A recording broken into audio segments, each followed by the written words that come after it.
أعوذ بالله بسم الله والصلاة والسلام على رسول الله الأمين وعلى آله وصحبه أهل الله ثم أما بعد فالسلام عليكم ورحمة الله وبركاته. Dubun dubatan godiya marar adadi tare da jinjina sun tabbata ga Allah subhanahu wa ta'ala. Muna salati ga fiyayyen halitta annabi Muhammad sallallahu alaihi wasallam. Bayan haka in uwa masu albarka, ina mana fata alkhairi tare da roƙa mana Allah subhanahu wa ta'ala ya kawo mana ɗauki, ya fitar da mu daga wannan hali da muke cikinsa a matakin duniya baki ɗaya da kuma arewacin Najeriya. Yanwa masu albarka, abubuwa da yawa suna faruwa a wannan ƙasa tamu ta Najeriya, musamman arewacin wannan ƙasa, waɗanda abubuwa da yawa gaskiya na so in yi magana a kai, to amma na zaɓi yin shiru saboda fahimtar kamar hakan shine mafi alkhairi, saboda wani lokaci idan abu ya dame ka a zuciya ka kai wato ainihin wani matakin din, to yin shiru sai ya fi zama alkhairi. Wannan ita ce magana ta farko, kuma ita ma ba tsawo za ta yi ba, illa iyaka kawai zan ɗan haska mana waɗansu gaɓoɓi da ya kamata hankalinmu ya ƙara zuwa a kansu, mu waɗanda suke wato ainihin arewacin Najeriya. Yan uwa masu albarka, a yau shugaban wannan ƙasar tamu ta Najeriya baki daya, ba fa maganan gwamna ba, ya ziyarci jihar Plateau, ya ziyarci garin Jos, bisa ga sanadiyya ko munasaba ta wani harin ta'addanci da ainihin waɗansu 'yan ta'adda da ba a san ko suwaye ba, domin har yanzu a gwamnatance ba a fito ba aka ayyana aka ce su wane ne, da haka za mu tsaya a inda gwamnati ta tsaya, wanda a ƙarƙashin wannan harin an kashe musulmi da waɗanda suke ba musulmi ba, wanda amma abin da aka wato shahara a social media, duk inda ka je kan shi ake tattaunawa, shine yau an kashe waɗansu mutane a garin Jos, wanda a wannan lokacin ana ishara ne akan waɗanda suke ba musulmi ba, wanda abin mamaki a daidai wannan lokacin da wannan abin ya faru, duniya ta ɗauki wannan baki ɗaya, wani ɓangare na kiristocin Jos da ma waɗansu wurare kai tsaye suka fito suna bayyana cewa musulmai ne suka kai wannan hari.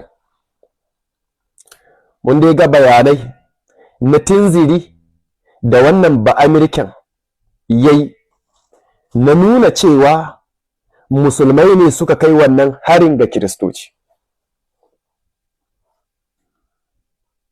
wanda wannan ba shi bane abin da nake so wato in fiskantar da magana ta zuwa gare shi. Abin da nake so mu ja layi akan yan uwa masu albarka, a yau magana da muke, shugaban ƙasa ya ziyarci Jos a babin me? A babin jajantawa da ɗaukan alwashin ɗaukan matakin da ya dace akan abin da ya faru da dai sauransu. Idan aka ce shugaban ƙasa, wannan kalmar tana nufin shugabantar duk waɗanda suke rayuwa a wannan ƙasar. Yan uwa masu albarka, a 'yan kwanakin da suka gabata kaɗan, akwai waɗanda aka tare aka musu kisan gilla za su je kasuwa a Jos, jihar Plateau. Abin tambaya, shin shugaban ƙasa ya yi takakkiya? Ya zo ya jajantawa waɗanda aka yi wa wannan ɓarnar? Bai yi ba. A lokutan da suka gabata a dai jihar Plateau, a barikin ladi, an yi wa musulmai kisan gilla. Shin shugaban ƙasa ya zo? Bai zo ba. A dai lokutan da suka gabata a Basa, nan ma dai cikin jihar Plateau ne, an yi wa musulmai kisan gilla. Shugaban ƙasa ya zo? bai zo ba. A Mangu a dai jihar Plateau din an yi wa musulmai kisan gilla, shugaban ƙasa ya zo bai zo ba. Kai ba fa maganar zuwan shugaban ƙasa ake ba, ya fito a ɗaya daga cikin waɗannan kafofi na jarida ya jajanta tare da alƙawarin ɗaukan mataki, ni ban gani ba. Kai rubutu wannan ban gani ba. Amma a yanzu abin tun da ya shafi ɓangarora guda biyu, wanda kuma ɓangare ɗayan na musulmai kai kace ma ba kashe wa musulmai kowa ba, wanda su musulmai a wannan abin da ya faru bala'i biyu ya same su, kai bala'i uku ya same su. Abu na farko, harin musulmai da waɗanda suke ba musulmai ba ya shafa. Yadda aka kashe kiristoci an kashe musulmai a ciki, kun ji ɗaya. Abu na biyu, kiristoci haka suka yi banga-banga, akwai gawarwakin da suke na musulmai ne amma suka haɗe cikin nasu. Posting yana nan yana yawo a social media, cikin gawakin da suka jera a gabansu a matsayin nasu, wanda suke kururuwa da korototo an kashe musu, akwai na musulmai. Akwai wani ina ji na manta sunansa, amma ni na kankin kaina na posta shi. Bala'i biyu an kashe musu, an ɗauke wani sashi na gawarwakin su an ƙyaba su, wanda in dai ba zuwa yanzu aka danka musu gawakin ba, ina tsammani ba su gawakin su ba. Bala'i na uku, a daidai lokacin da harin musulmai da waɗanda suke ba musulmai ba ya shafa, kuma ba a san ko su waye ba, sai aka tare hanya ana yi wa musulmai kisan gilla. Ana yi wa musulmai kisan gilla. Amma musulmai da aka musu waɗannan ababe, menene shugaban ƙasa ya faɗa? Wani irin mataki shugaban ƙasa ya ɗauka? Gwamnan Plateau wani irin mataki ya ɗauka wa musulmai da aka musu wannan?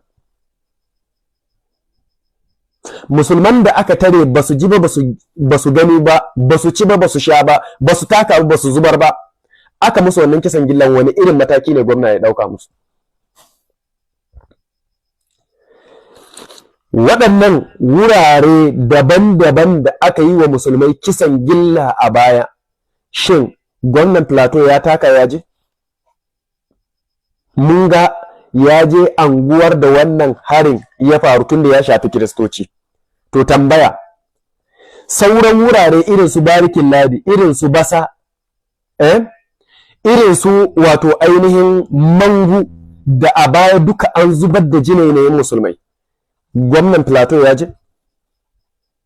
Tambaya ce, muna buƙatar amsarta. Idan bai je ba, me wannan yake isarwa na saƙo? Me ake son musulman Plateau su fahimta? Wannan tambaya ce da muke buƙatar amsanta. Idan ya je, idan bai je ba, amsa za ta fito ko?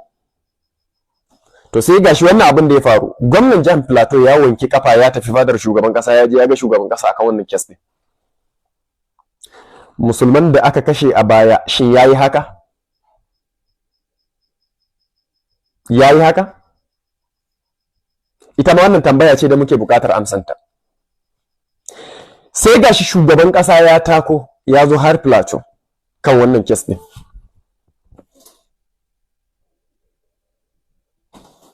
A daidai lokacin da wannan abin ya faru, babu ranar da za a wayi gari in dai za ka duba abin da ke gudana a matakin Najeriya baki ɗaya, musamman arewaci, sai ka kalli abin zubar da hawaye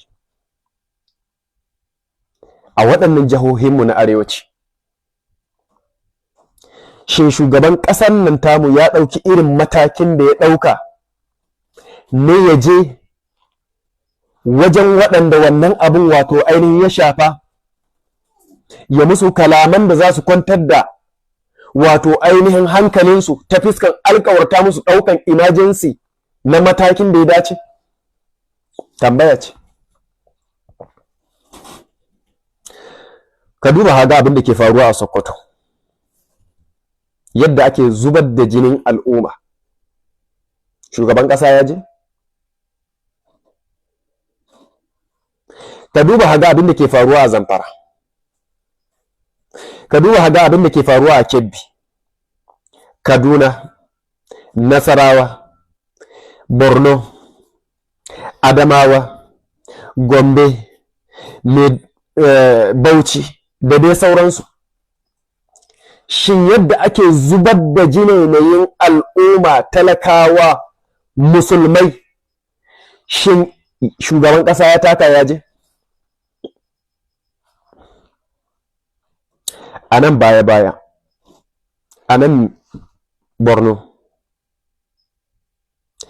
an yi kisan gilla, an kashe iyaye, an kashe 'ya'ya, an kashe mata, an kashe manya, ba waɗanda ba a kashe ba. An kashe daga cikin manya-manyan jami'an tsaro, wanda har yanzu muna da wannan raɗaɗin. A daidai wannan lokacin abinda shugaban ƙasa zai sakanta shine sai muka kalla ya hau jirgi ya ma bar ƙasar kawai, ya tafi wajen turawa. Wataƙila ya tura mataimakinsa.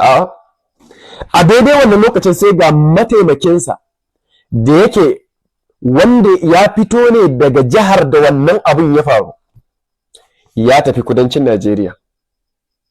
Wataƙila wani zai ce ai kudancin Najeriya an yi kisan da wataƙila ya fi wannan ɗin yawa, shi yasa ya tafi can. Wallahi ba haka bane. Wani gwamna ne daga cikin gwamnoni ya je taya murna a kudancin Najeriya. Taya murnan gwamna ya sa ya wanki kafa ya tafi kudancin Najeriya.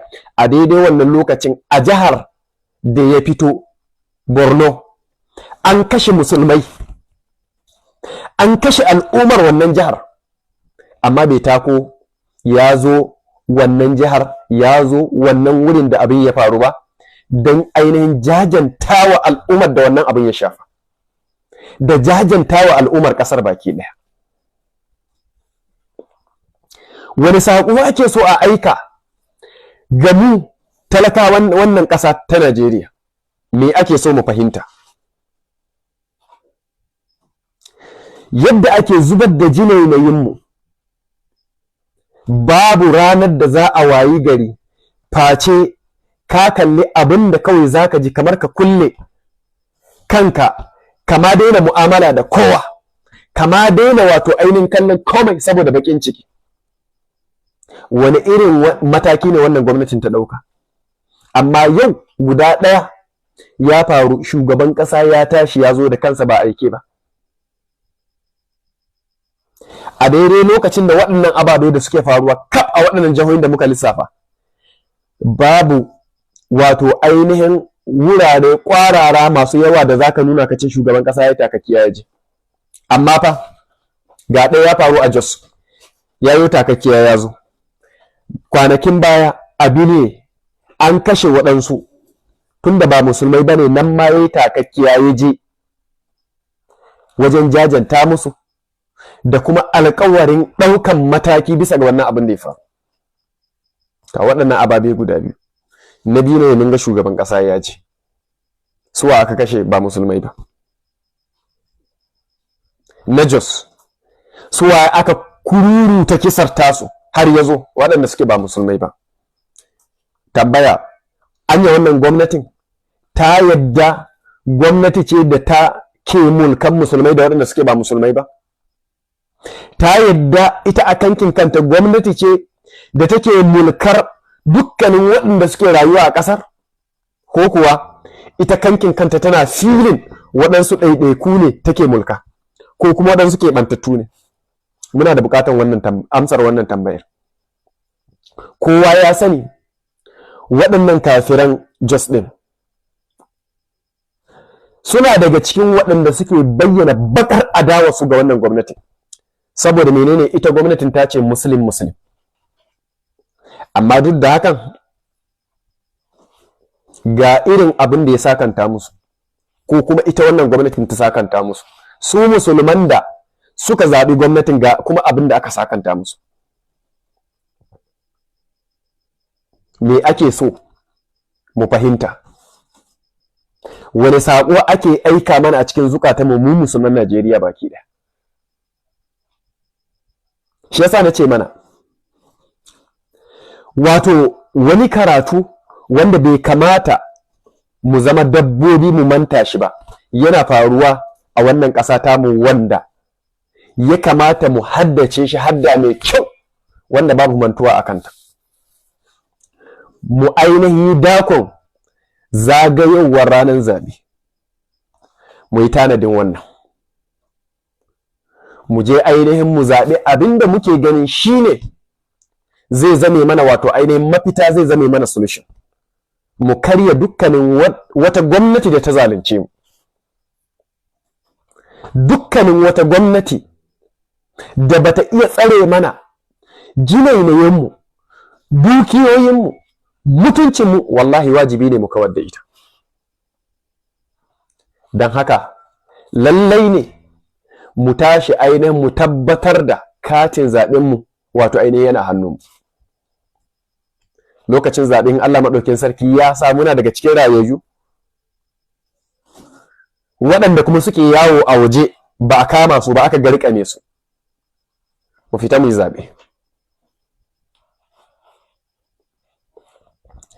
Zaɓen riko ne kawai da sababi. Idan an ba mu abin da muka zaɓa khalas, haka muke fata. Idan ma aka zalunce mu, aka ɗora mana abin da aka ga dama, Allah ya gani mun yi riko da sababi. Amma ina bayyanawa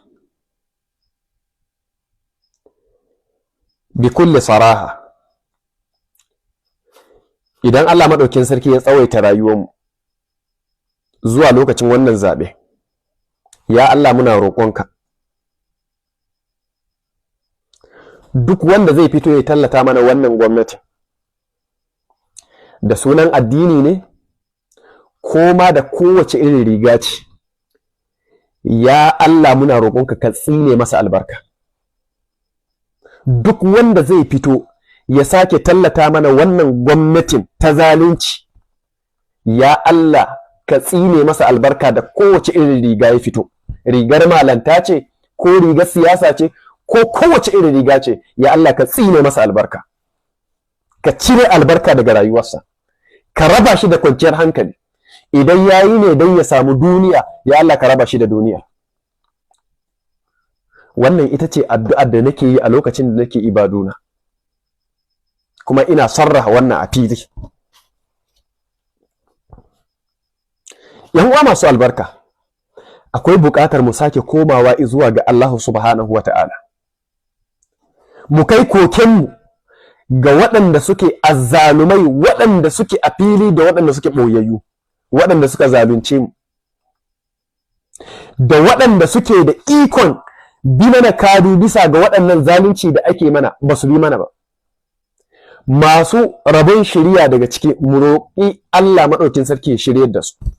Waɗanda suke Allah maɗaukin sarki a cikin iliminsa na gaibi ya san ba za su shiru ba, ya Allah maɗaukakin sarki ka mana maganinsu, ka ainihin sanya shamaki tsakaninmu da su, ka bi mana kadunmu.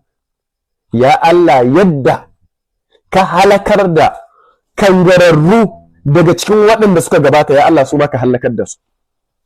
Ya Allah, duk wanda zai siyasantar da jinainayin bayanka, wanda zai siyasantar da lamarin wato ainihin bayinka, ya Allah maɗaukakin sarki, in mai shiriya ne, ya Allah ka shiryar da shi, idan kuma ba mai rabon shiriya ba ce, ya Allah ka mana maganinsa. Da haka yan uwa a takaice, ina kiran mu koma zuwa ga addu'o'i. Ku duba ku gani, yanzu bayanan nan da nayi ba abun mamaki bane. Gobe a ce muku bana nan, an turo an ɗauke ni, an turo an kashe ni, ba abin da ba zai faru, kuma ina sanin da zai iya faruwa. Ku duba ku gani wannan ba American yadda zai yana yawo da waɗansu fastoci, yana maganganu na tunziri, na ayyana sunan shugaban wannan ƙasa da faɗin abubuwan da ya ga dama, wanda duk da ba mu gamsu da mulkin da ake mana ba, amma muna jin zafi a matsayinsa na foreigner ya fito yana ayyana shugaban ƙasarmu yana faɗin wannan maganganu, amma ba abin da aka masa. Amma fa a yau ɗin nan duk wanda yake idlayi ga social media ya ga waɗansu daga cikin ɗaiɗaikun matasanmu da suka fito suka yi rubutu kan wani zalunci da ke faruwa, yau an turo an ɗauke su. Akwai wanda rubutu kawai yayi akan zaluncin da Isra'il da Amerika take yi, wallahi an turo an kama shi, ko muna gani a social media. Amma ga wani foreigner, tunda shi ba musulmi bane, ya faɗi duk maganganun da ya ga dama, ya wanke kafar shi ya fita, ya zo ya yi kalamai na tunziri na ƙoƙarin haddasa fitina da faɗa na addini tsakanin musulmai da waɗanda suke ba musulmai ba. Ga fastoci muna gani, kiristoci suna maganganun tunziri ga mutanensu, kuma a aikace muna ganin yadda kiristoci wasu daga ciki suka ɗauki makamai akan al'umman musulmai, aka kakkashe waɗanda ba su ji ba su gani ba a wannan ƙadiyar, wannan harin na Jos. Duka ɓangarorin guda biyu ta shafa, an kashe musulmai, an kashe waɗanda suke ba musulmai ba, amma sai gashi wannan lokacin wannan ba American shi da ainihin wato abokanan tafiyarsa sun fito suna wato ainihin ayyana musulmai da jifansu da kalmomi na ta'addanci da zarginsu da cewa su suka kai wannan hari. Ina dalili? Babu. Magana ce kawai yaya za a yi haɗa rikici tsakanin musulmai da waɗanda suke ba musulmai ba. Muna cewa kiristoci amma ba muna kuɗin goro ba ne, domin mun sani daga cikin kiristoci akwai masu hankali, akwai waɗanda suka fahimci wato ainihin sharrin abin da ake ƙoƙarin haɗa na maganan a gayyato Amerika. Sun san wannan duka ba menene, ba mafita ba ne. Yau idan da malaman musulmai su ma za su koma kaman waɗannan waɗanda suke ƙoƙarin tunzura mabiyansu daga cikin kiristoci, ya kuke tunanin ƙasar za ta kasance? Wannan faston wanda yake yawo da wannan ba American, kalaman da yake faɗa yau a ce malaman addini su ma sun juye irin kalaman da suke faɗa wa mutanensu, yaya Najeriya za ta kasance?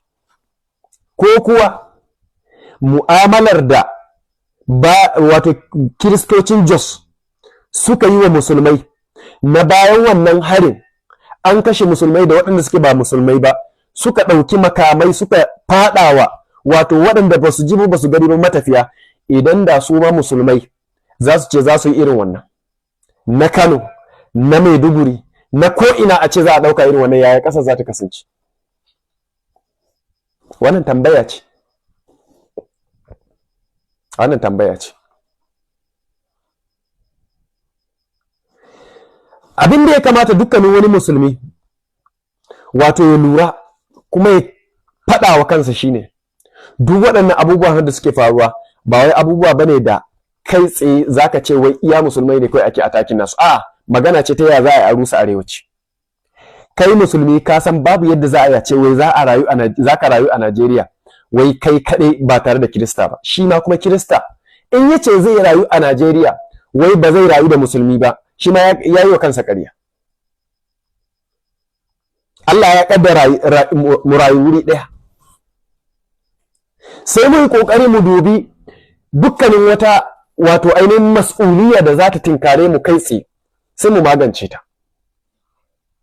Amma yau ku duba ku gani, don Allah ƴan uwa masu albarka, yau ka ɗauka wani balarabe ne ya fito daga Saudiya ko ya fito daga Kuwait ko ya fito daga cikin wata ƙasa daga cikin ƙasashen musulmai, ya zo yana yawo da wani malamin addini a nan Najeriya, yana ainihin maganganu akan shugaban ƙasa na wannan ƙasar tamu ta Najeriya, irin maganganu da wannan ba American yayi, da Allah ya ba wani irin tafasa ne Najeriya za ta yi?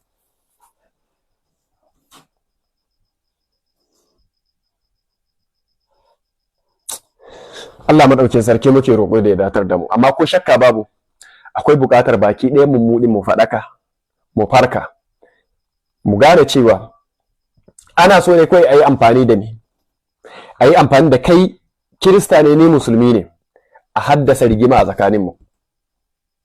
Don menene? Don a samu dama idan mun shagalta wato ainihin a kwashi abin da ake so a kwasa.